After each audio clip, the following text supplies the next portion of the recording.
to keep in? How Nigeria can go out of recession? I think there's a little mistake before now. Yeah.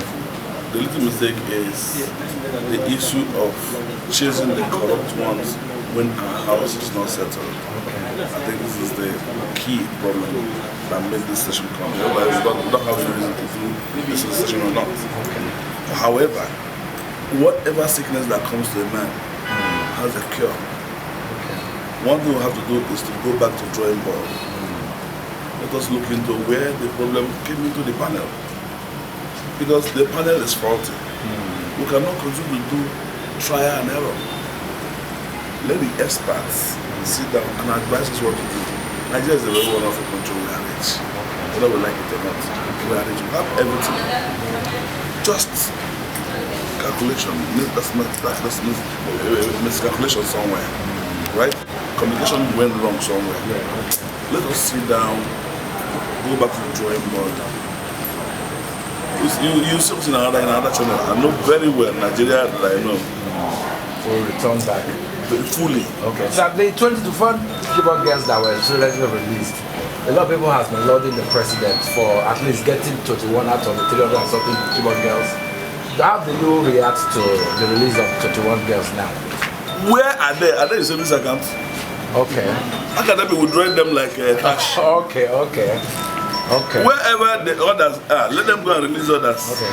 Let them come back home. Okay. I hear some people were pregnant. Even some came with babies too. Babies. Yeah. However, our bread is better than nothing. That's if the bread is not spoiled. Spoiled, okay. Today is the day before the birthday. Okay. So, before we leave, how are you enjoying the recession? Recession. We are enjoying well as Nigerian. First of all, if you can live in Nigeria, Nigeria is more than 177 million people.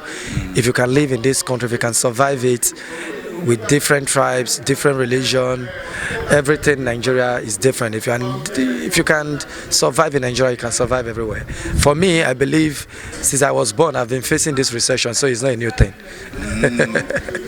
Okay, but do you think we can have a chance of surviving it or coming out of it soon? First of all, I'm not the government economic team, so I don't know how they are going to do that, but I believe the president is working on that, and I believe they will succeed and will work out of this recession.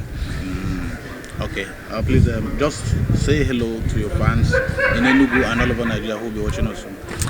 I just want to say hello, my people outside Enugu, anywhere you are in the world. I go die. Please continue to love us, continue to appreciate our job, continue to show us support, because without you, there is no comedian in Nigeria. We appreciate that. Enugu, I hail, respect, one love, man. Thank you. Is it part of your jersey? Are you going to be playing with this? With this? Yeah. My brother, I could make it lost for my neck than say lost for Persian. Thank you. Thank you so much. All right, my brother, you're welcome. Recession and the everywhere. But at the level. But thank God if you got them.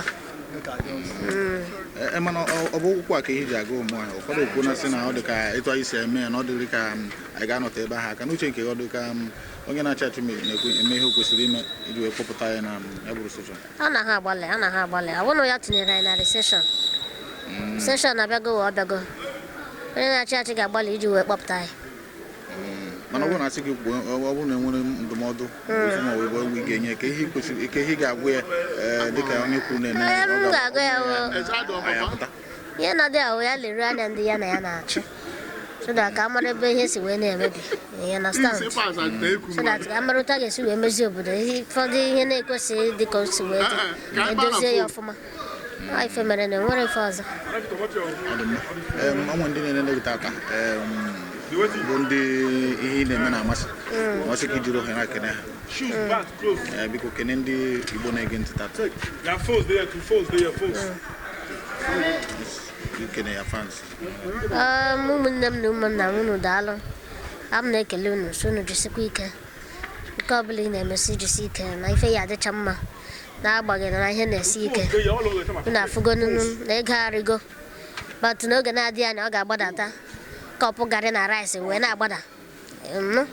When a natural good natural seeker. ọrụ na-achụsi ike unu amụrụ anya ịghọtara ngwa na unu jisi ike daalụ nọ ke etu ihu n'ọnụ dị Naịjirịa a na-asị reses achị na-eme wee kwado ime ha n'ụdị furu iche ya bụ reses ogologo oche onye ọrụ emetụ ana m akpụ ego ọkwa ndị fụ m na-azị ka ha mere m nke a mere m nke ọzọ nkwetenụ gara aka m ejebere onwe m ndị m mgbe ahụ ọ bụrụ tụ ebe a na-ere ọkọ nwụrụ ọkọ 2000 nwụrụ na-abịa m onye ga m ebe m riri efugwu ya egbuo ọkụkọ abọkarịa ya ata ya na ya sị ya echi ọrụ ka na-ejizibe ọ dị mma n'uche nke recession anyị na a ga-afụta n'ime okwu aka ihe ji aga ụmụahịa ọ mfụta na ya isi na-efụta Naịjirịa ichukwu na recession afta ama mba abalị mana ịnọkọta n'ụgbọ na-aba gị anọ m n'abalị onye eze m nwe nsogbu onye ebe onye ọbụla nsogbu ụfọdụ kwụba ụda mana ada mmanụ mgbe nwaanyị rigoro mgbe a ritụrụ ka a na-ama mfụta ọ ga-adị mfụta nwanne m mfụta ka a sị fụ ụkwụ na maji aga ụmụahịa nụwa anyị ga-afụtakwa ekpere bụ ka anyị fụta mana iche na onye na-achị unu eme ihe kwesịrị ime okwu ego ya ọdụ ka nwanne m okwu nke nye nwa a na-ekwu okwukwu ebe amara m ebe ma eti ọnụ na nke ma ya chịba ọ dị mma mbọchị a ka a nọkọtara n'ụwa ọdụ ka a ga-achị na obodo okwu na-esere ha na bedrum anọkọta achị na nwoke kwuru ihe ọzọ nwaanyị kwuo ihe ọzọ asị kwedoro ha ka ihe asị m kwudoro ha Chineke ekwenekwa ada eji ikpe di na nwunye mba ha esene amara ihe bidoro ha ji emechie ya ememeghe dọ ya mechikwa dọ maka ọnụ ụzọ imeghere ọ bụrụ na esemokwu pụtara na ya imechie ya nke nwoke je n'obodo oyibo sụba abante na iro a wee nwa ya dozie aka m adịrị abụrụ m ndị ọgọ a na-ekwu okwu recession ya bụ recession ka etu ichekwa nlerụkwara nke mba onwe ihe gbasara mụ na recession maka gịnị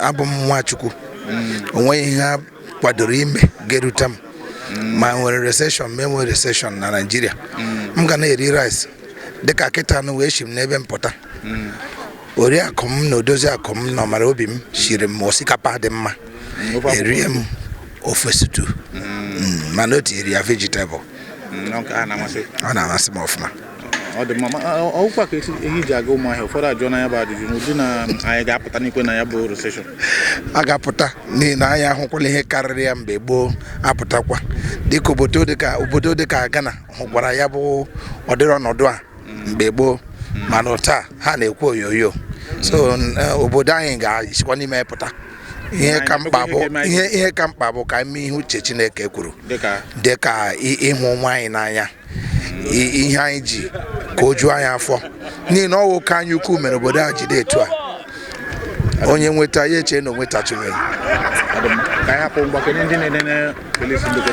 biko ndị na-ele m anya dịka a na-agba m ajụjụ ọnụ ana m asị Chineke gọzie unu ihe a Chineke ji tie m n'ọnụ m sị na m abụrụla onye ụwa ọma a ga-erute gị aka n'aha Jizọs. Amen.